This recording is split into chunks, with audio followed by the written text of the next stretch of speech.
Welcome to the Art of Money podcast with Art McPherson. And thanks for checking out the Art of Money podcast. My name is Mark Owens alongside Art McPherson and Luke McCarty. All the information for the McPherson Financial Group, you can find it at theartofmoneyradio.com. So we had the opportunity to sit down with former Vice President Mike Pence.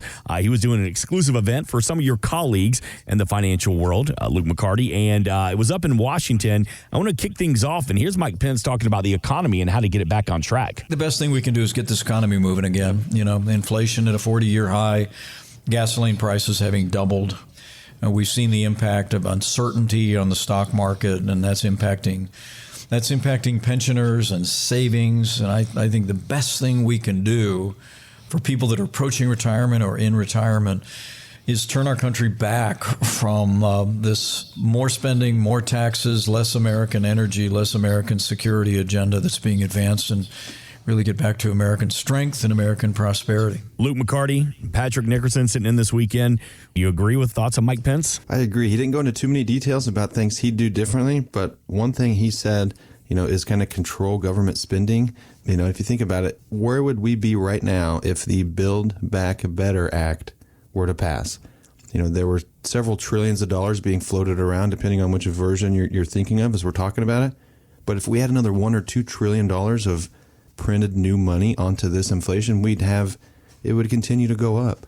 So, inflation is caused, yes, some from supply chain, yes, some from war, some from a lot of things, but the majority of it is caused from the government printing money. So, we need to slow them down, whether that means a reduction in government itself or just some of these spending bills that we don't have the money to spend on, we need to stop. Here's more from former Vice President Mike Pence on the current tax situation in the United States. There's no question that big government and higher taxes are in the saddle in Washington, D.C. right now. I think it's absolutely essential this year and in 2.5 years that we turn our country back to what in the Trump-Pence administration we prove works. When you let people and businesses keep more of what they earn, when you get regulations out of the way, when you unleash American energy, when you make the right investments in border security and national security, and you uphold the rule of law by appointing strong conservatives, take 3 steps back, America happens. 7 million good-paying jobs. We had the lowest unemployment ever recorded for African Americans and Hispanic Americans. We literally saw the lowest unemployment for women in 60 years. The American dream was working for every American. And I was humbled to be a part of an administration that advanced those policies. But really, it's just a tribute to the resilience and the character and the can-do spirit of the American people. And we get the right policies again in our nation's capital. I know we'll get it all back. If you ask me, it sounds like he's already preparing for his 2024 run. It sounds like it. He sounds pretty good. He sounds very political. Now, he's a politician, but he's getting ready for it. And one of the things he mentioned there was American energy. If we look at a lot of the things that we're buying today going up in price, it's because of the cost of oil and the cost of fuel, right? The reasons why things are more expensive in the supermarket because it costs more money to get them there. It costs more money for the farmer. So, if we, unleash American energy like we had it before, if we open things up, if we, cut some restrictions on, some of the new, pipelines or the, new drilling, new leases, things like that, oil will go down. It's simple economics.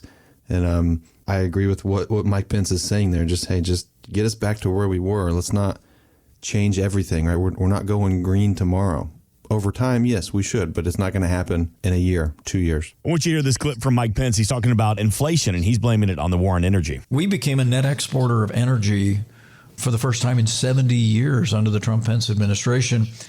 This administration has tried to blame rising gasoline prices on the war in Ukraine, but really the fault is the war on energy. They've shut down exploration on federal lands. They've increased regulations. They've shut down exploration in the Alaska National Wildlife Region.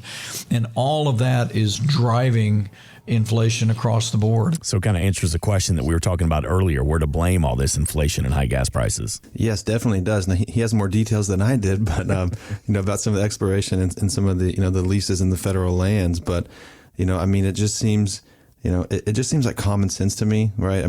I get that it's a pollutant, it's things like that, but for us as Americans to allow other countries to continue to do it, but we're not going to do it here, but we're going to buy it from them anyways. I mean, that doesn't make sense. 321-425-8550. That's how you reach out to the team at the McPherson Financial Group, as we're hearing from more from Vice President Mike Pence, and he's talking about how to get the economy back on track. What's the reason for all these high prices everywhere? And here he is talking about taxes, and one tax that we need to get rid of immediately. I think we should do away with the inheritance tax once and for all. We're talking about people's hard-earned income after taxes that they build for their own retirement, they build for their own security, and they build for their children and their grandchildren after them. And, we advanced reforms in the inheritance tax. We created a higher threshold to protect family farmers and family businesses. But what you tax, you get less of. What you subsidize, you get more of. That's one of the things about Washington that's a truism. And I think we want to see people building wealth, building a foundation for themselves and their families, and then without government showing up when they go home to be with the Lord, being able to pass that on and let their children and grandchildren live their dreams. Do you agree? Time to get rid of that inheritance tax, Luke McCarty? Probably get rid of it, but what the inheritance tax is, right? If you and your spouse die with more than $22 million, then you pay a tax, right? If you don't, it's tax free. So, there's a certain case to be made for people passing on too much wealth and just continually to pass it on tax-free. So the $22 million, it was up, right? The Trump administration doubled that. It was $11 million. So per person, right, 5.5 million. Now it went to $11 million per person. And of course, I'm rounding. So you have that threshold. One thing that the Biden administration was trying to do was essentially get rid of that and basically make everything taxable, which that would be a horrible decision because as Mike Pence was just saying, the family farm, well, if you pass away and you give the family farm to your kids, but they have to pay all this tax on it, right? Well, then, they won't be able to afford it, or they have to get a loan, and it's just continually expenses and things. So that would be a horrible decision. But to get rid of it altogether, I probably more than likely agree with it because it doesn't affect most people anyways. Yeah. And it was a great conversation with Mike Pence, and he talked about after being vice president for a couple of years, then the next day he was just suddenly out of a job. And what was the first thing he did? For Karen and me, the first thing we did when we left office was we went home. We moved back to Indiana. We bought 5 acres and a pond. I think the best advice I got from folks is when we went through that transition was just to take time. Take time to decompress. Take a few months before you commit to anything in particular and take some time to reground, refresh. So would you agree with that, Patrick, that we've worked our whole life, we finally met those goals, and we retire comfortably? The first thing we should do after we clock out for the last time, take a deep breath and hit the ground running. Go on that around-the-world cruise. Go on those vacations. What do you suggest? I think it just kind of depends on the person or the couple and their situation.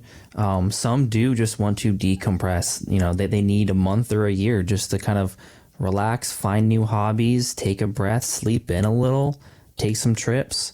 But some of them, if you're that type of personality that's been go, go, go, that would feel like prison to you. Like you feel like you're in a prison in your own home.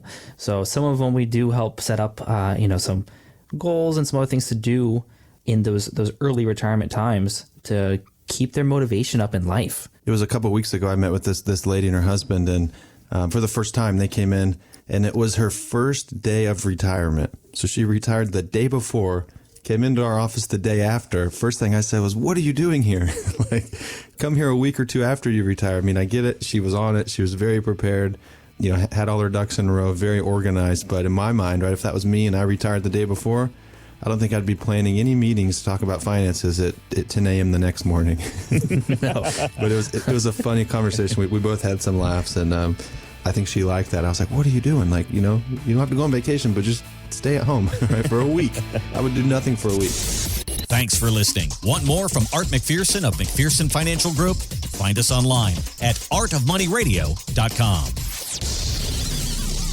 We are an independent financial services firm helping individuals create retirement strategies using a variety of financial and insurance products to custom suit their needs and objectives. Securities offered through World Equity Group, Inc., member FINRA and SIPC, a registered investment advisor. Investment advisory services offered through ProStatus Group, LLC. McPherson Financial Group and ProStatus Group, LLC are separate entities and are not owned or controlled by World Equity Group, Inc. Exposure to ideas and financial vehicles discussed should not be considered investment advice or recommendation to buy or sell any financial vehicle. Past performance is not not a guarantee of future results. Investments can fluctuate and when redeemed may be worth more or less than when originally invested. Investment financial professionals are not licensed in all 50 states. Art McPherson is not affiliated with nor endorsed by the Social Security Administration or any other government agency and does not provide legal or tax advice. Please consult with your attorney, accountant, and or tax advisor for advice concerning your particular circumstances. Annuity guarantees rely solely on the financial strength and claims paying ability of the issuing insurance company. By contacting us, you may be provided with information about insurance and annuity products offered through Arthur McPherson, Florida Insurance License number A174725.